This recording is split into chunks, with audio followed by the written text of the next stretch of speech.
Oi, gente! Na nossa prática de ovos, a gente fez o merengue francês, também chamado Suspiros. O grupo é composto pela Laura Beatriz, por mim, Maria da Luz, e pela Maria Clara. Como considerações iniciais temos: a clara do ovo é uma solução aquosa que envolve a gema e tem a função de mantê-la centralizada e protegida de possíveis impactos. A clara do ovo, ela tem algumas propriedades muito importantes. Por exemplo, quando ela passa por algum estresse físico, como o batimento, ocorre a formação de grandes bolhas de ar. E conforme vai passando o tempo, essas bolhas elas vão aumentando em número e diminuindo seu tamanho. Com isso, a gente tem um aumento no volume das claras, né, que é a espuma. E isso se deve exatamente à capacidade de extensão e retenção de ar que as claras possuem.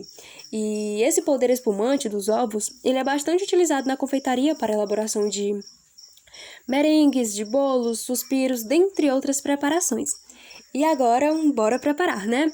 Antes, a gente precisa ver quais são os ingredientes que são necessários, né?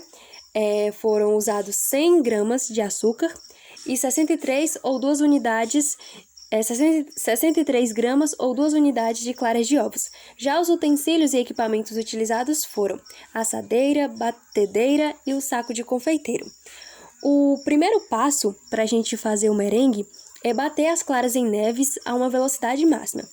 E aí você vai adicionando aos pouquinhos o açúcar.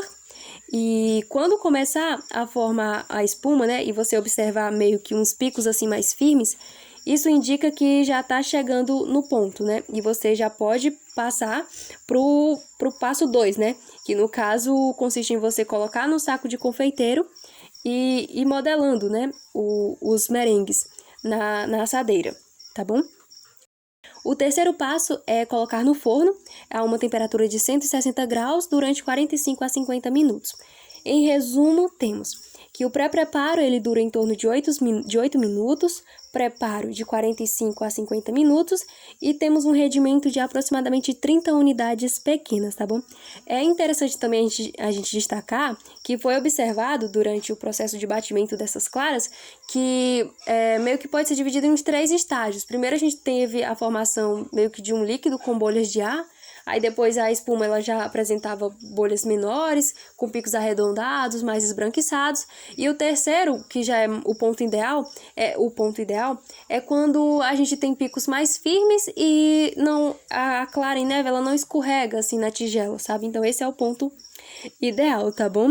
O açúcar também é importante destacar que o açúcar ele não serve só para dar esse sabor adocicado, mas também ele dá mais uma estabilidade e viscosidade ao merengue. E era isso, gente.